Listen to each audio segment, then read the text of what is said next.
قول میدم اگه ورق برگرده و علی نمیره، جوری لالایی بخونم هر بله گریش بگیره.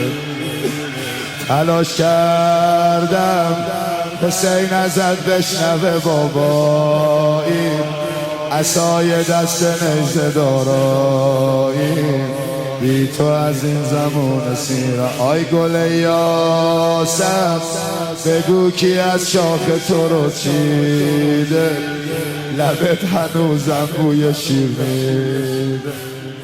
اینو برای